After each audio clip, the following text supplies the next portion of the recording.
Erkekler çocuktur aşkım, ben de daha yeni büyüdüm.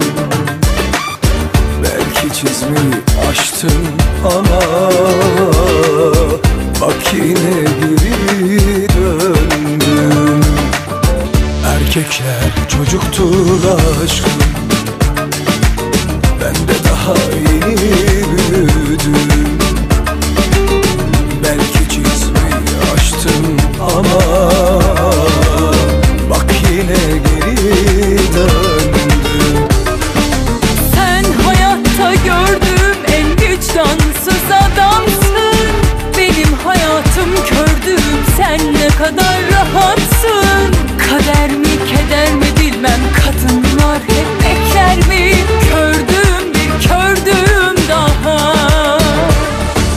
Sen hayatta gördüğüm en vicdansız adamsın. Benim hayatım kördüm, sen ne kadar rahatsın. Kader mi keder mi bilmem, kadınlar hep bekler mi? Kördüm bir kördüm daha.